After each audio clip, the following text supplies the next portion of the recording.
Bonjour et bienvenue dans ce Lisez les News numéro 2. C'est l'épisode du 20 septembre 2016. Aujourd'hui, nous allons parler de Darknet français, de Adblock Plus et aussi de publications sur Facebook.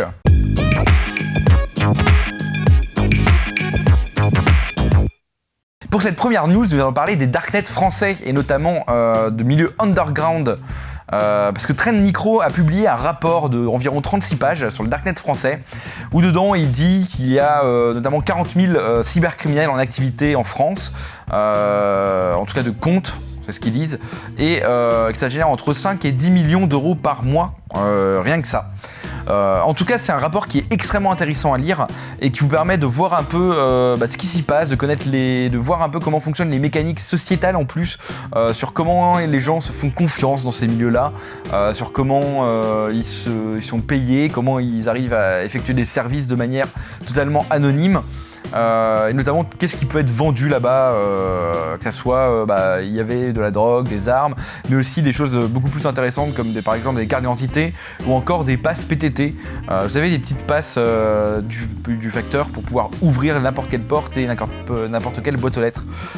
Donc c'est vraiment un rapport qui est très intéressant et que je vous conseille de lire. C'est vraiment pas long, 36 pages avec plein d'images, plein de captures d'écran, vraiment super cool. On va ensuite enchaîner avec Adblock Plus qui va pivoter, puisque ce célèbre bloqueur de pub qu'on ne présente plus, va décider de vendre des espaces publicitaires dits acceptables. C'est-à-dire que si un espace publicitaire est selon lui acceptable dans une page web, par exemple si elle n'est pas au milieu d'un texte ou si elle est relativement petite, des régies publicitaires qui auront payé Adblock Plus pourront incruster leur pub dans ces espaces acceptables. Bref, c'est pas vraiment la joie. En tout cas, Adblock avait pas mal eu de controverses, notamment par le fait qu'il n'est pas open source, qui possiblement vend une liste blanche de régie publicitaire pour que du coup, même si Adblock est activé, il y a certaines pubs qui vont passer. Ce que je peux vous conseiller, c'est d'éviter les logiciels comme ça en source fermée et plutôt préférer des bloqueurs de pub si vous voulez en utiliser et des bloqueurs de pub open source. Pour cette dernière news, on va parler d'une jeune Autrichienne qui vient d'avoir 18 ans et qui a décidé d'attaquer ses parents, notamment parce qu'ils avaient posté plus de 500 photos d'elle sur Facebook.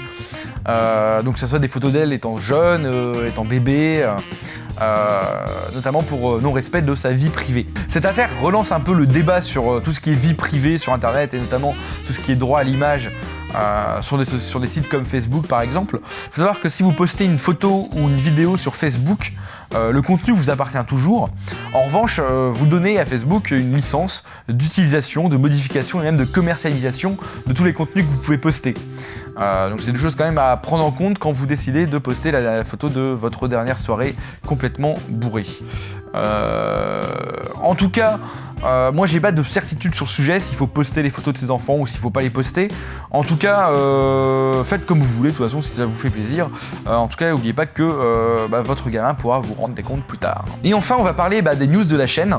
En tout cas, merci beaucoup pour le live. Je m'attendais vraiment pas à voir autant de monde qui me pose autant de questions d'un coup. C'était assez flippant pour le coup. On a fait 1h17.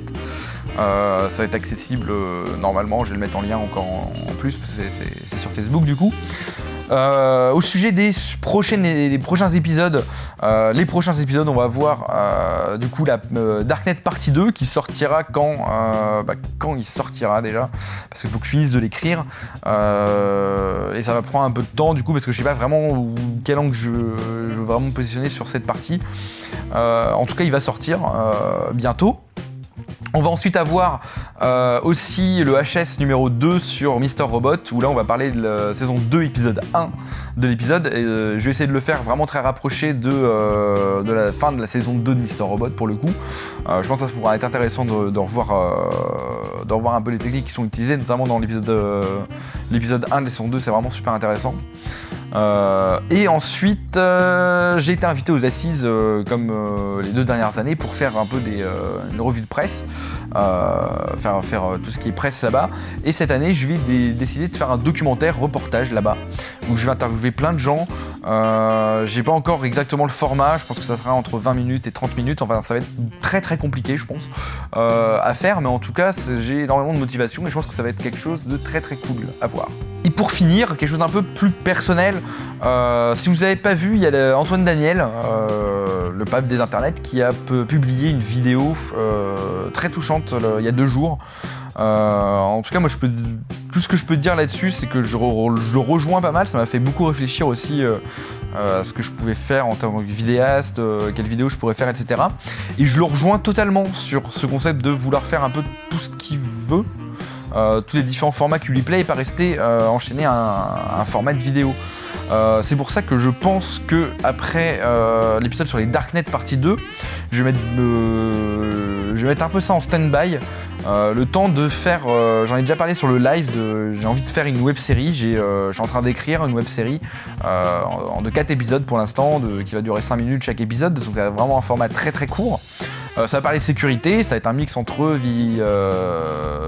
V-Office et Archer, pour ceux qui connaissent. Donc ça me prend un peu de temps et ça me prend beaucoup de temps et j'arrive pas à multitasker les deux entre faire le point sécu et faire en même temps le script pour la web série. Au final, je fais rien parce qu'il y a les deux qui me stressent. Donc du coup, on va essayer de déparalyser ça. Je finis cet épisode pour Darknet partie 2 et ensuite j'attaque la web série. Et avec toujours à côté les HS et le reportage que je veux faire. Donc oui, ça fait beaucoup de trucs. Et toujours les Ellie News, il y aura toujours ça. Je vais essayer de maintenir ça de manière hebdomadaire. Parler un peu des news sécu et en plus ça me fait de la veille, donc c'est pas si mal. En tout cas, voilà, je vous fais plein de bisous. Portez-vous bien et à la semaine prochaine.